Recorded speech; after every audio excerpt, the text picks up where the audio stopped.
இட்லி சாம்பார் சட்னி சட்னி தோசை இட்லி சாம்பார் சட்னி சட்னி போட்டு கடா தட்டை இட்டு அஞ்சு பூரி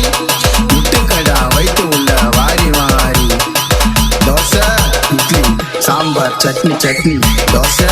இட்லி சாம்பார் சட்னி சட்னி நாரவாய கொள்ளு வலிக்கு 4 சப்பாத்தி அமுக்குடா ஹோட்டலுக்கார காசு கேட்டா அவனை பிடிச்சுன்னு குமுக்குடா தோசை இட்லி சாம்பார் சட்னி